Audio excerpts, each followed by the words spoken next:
Hey Global Village. Okay, I decided I needed to make this impromptu little video because I just heard something that is so outrageous that I just need to talk about it, and we need to just bear witness to what's actually going on here.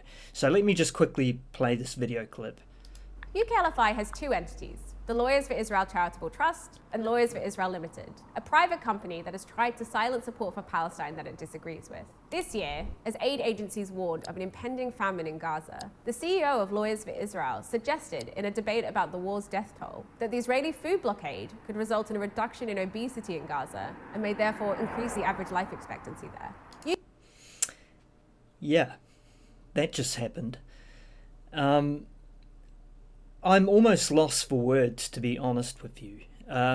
If you are at all like me, you have been following along over the last couple of years, and one of the most horrific things that's been happening to the Palestinian people is that they are being systematically starved and denied clean water.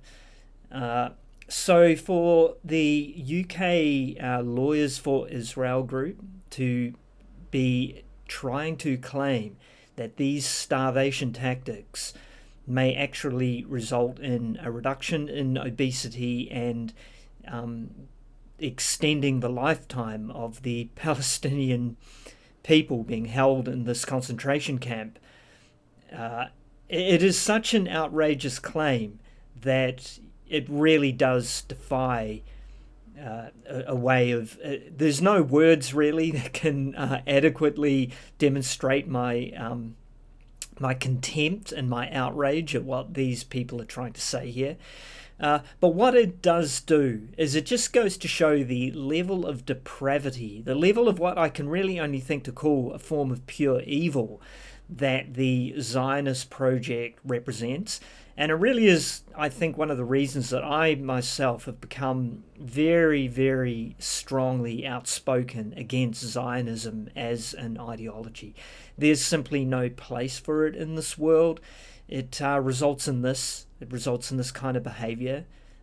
They really are going mask off now and scraping the bottom of the barrel in terms of trying to create a narrative that's so absurd that you can no longer differentiate it between real life and an onion parody.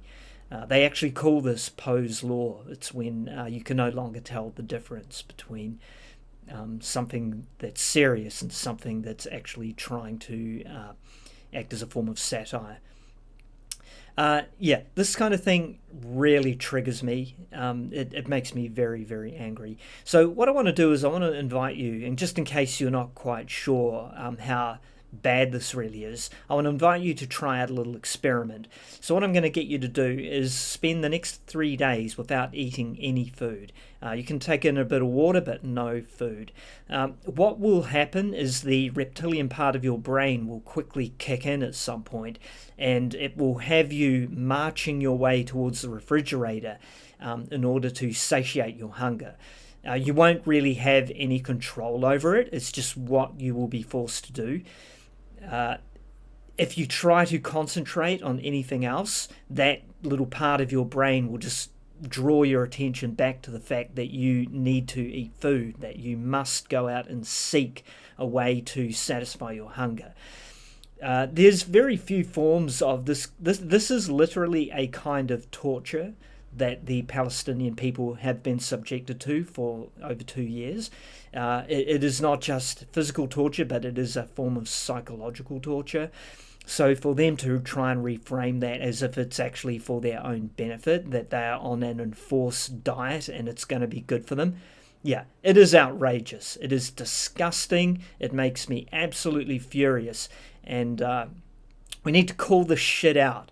And we need to realize what it means in terms of what Zionism is and why we need to bring an end to it. All right, Bendy out.